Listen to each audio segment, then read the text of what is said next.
On va en Espagne tout de suite, en Catalogne, mon cher Fredo. Autre affaire qui s'étire dans le temps, le Barça Gate. Je rappelle la genèse rapidement, comme ça on gagne du temps. Enquête du fisc espagnol qui révèle il y a 3 semaines que le Barça a pendant 17 ans versé des sommes d'argent, plus de 6 millions d'euros à un dirigeant de l'arbitrage espagnol, arbitre également, monsieur Negreira. Depuis quelques heures, 72 heures environ, Fred, l'affaire a pris une nouvelle dimension. Oui, parce que le ministère public espagnol a accusé clairement le Barça et plusieurs de ses dirigeants, un président comme Bartomeu et Rossell, des directeurs, des responsables comme M. Grau, M. Albert Soler, de corruption continue. Et c'est écrit noir sur blanc dans cette accusation, c'est-à-dire il dit que le Barça a payé, au total ça fait 7,3 millions d'euros exactement, sur 17 ans, le vice-président des arbitres, afin, je cite la résolution, enfin l'explication, le communiqué du ministère public, afin de bénéficier d'arbitrages favorables et d'influencer sur le résultat en faveur. Voilà, ça c'est ce que dit le ministère public. Et ensuite, maintenant, c'est un juge de Barcelone, tribunal de Barcelone, qui doit décider si, avec les informations apportées par le ministère public, il convient ou pas d'aller plus loin. C'est pas plus compliqué que ça. C'est-à-dire c'est un juge qui va dire non, il n'y a pas assez.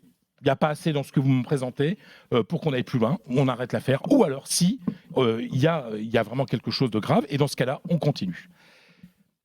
Qu'est-ce qui peut se passer pour le Barça ? Alors là, et là, c'est la clé du truc. Vraiment, il y a eu une excellente interview d'un grand professeur, un grand juriste, professeur d'université à la Cadena Cope, qui a été brillante. Vraiment, il expliquait très bien les choses. En fait, s'il y a eu intervention, elle est indirecte, dans le sens où la personne qui a reçu ces 7 millions, M. Enriquez Negreira, n'était pas arbitre. Ce n'était pas lui qui prenait les décisions.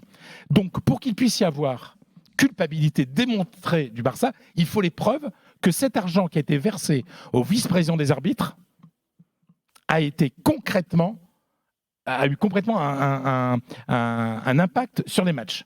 C'est-à-dire, dans le Calciopoli de notre ami Johan, il y avait des écoutes téléphoniques qui montraient que des arbitres qui arbitraient étaient corrompus. Là, on n'a pas d'écoute téléphonique pour l'instant. Oui.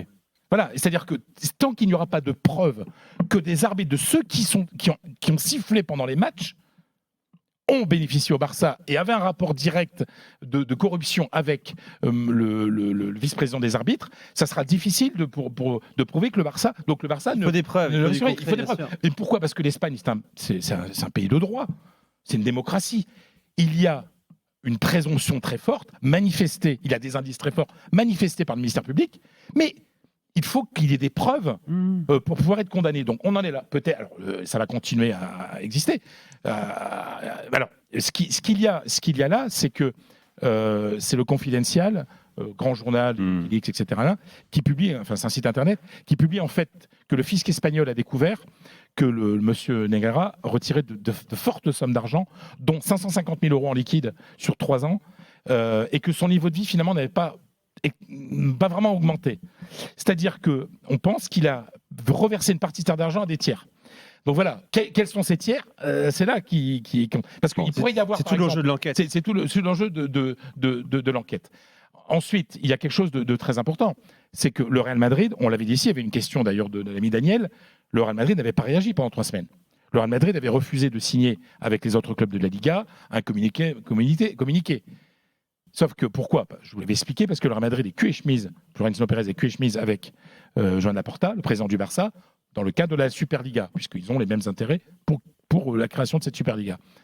Sauf que la pression des supporters, des socios, était si forte que le Real a dû prendre position. C'est-à-dire qu'il y a on me raconte qu'une pétition était en train de circuler entre les socios, qu'elle avait déjà recueilli 17 000 signatures, et que pour le match contre l'Espagnol à Bernabéu, samedi à 14h, il y avait des socios qui allaient se mettre devant le stade pour faire signer les gens. Et là, le Real a dit, là le peuple pousse, il y avait une pression populaire, et donc le Real a convoqué pour le dimanche un conseil d'administration exceptionnel, et le Real a annoncé, et ça contente les socios, que si le juge dont je parlais tout à l'heure a décidé d'aller plus loin, que le Real se porterait partie civile, se constituerait partie civile dans le procès. Au même titre que ce qu'a annoncé le secrétariat d'État au sport, qui s'appelle le CCD en Espagne, aujourd'hui, si ça va plus loin. Donc là, le secrétariat au sport aussi serait partie civile. Bon, précisons également, sur nos confrères d'El País, que les anciens entraîneurs du Barça, Luis Enrique et Ernesto Valverde, vont devoir témoigner également devant la justice dans le cadre de cette procédure ouverte. Je rappelle que Valverde avait dit à l'époque, je ne savais même pas que les rapports existaient.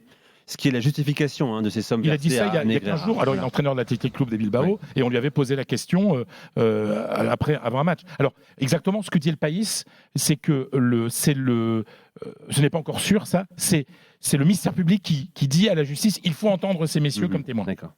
Bon. Mais bon, voilà, donc ça va continuer. Alors, dernière petite chose, parce que j'ai reçu pas mal de questionnements, de questions sur les réseaux sociaux, et c'est vrai, l'UEFA a demandé des informations à la Fédération espagnole, parce que l'UEFA regarde, et il y a un risque, je dis bien, il y a un risque, suivant un certain article 4, etc., que l'UEFA puisse décider de suspendre le Barça de compétition européenne pendant un an, s'il considère que le Barça était mêlé à une affaire comme ça. Je vous rappelle simplement que le Barça et l'UEFA, ça ne marche pas trop en ce moment. Pourquoi ? Parce que le Barça est, bien entendu, cul et chemise avec le Real et partie prenante de la création de la Superliga et donc un ennemi de l'UEFA. Et je pose la question, est-ce que ça sera pour l'UEFA un moyen de pression sur le Barça ? Ça, on verra ça dans les semaines qui viennent. Mais à l'heure actuelle, il faut encore des preuves. Prouver effectivement qu'il y a corruption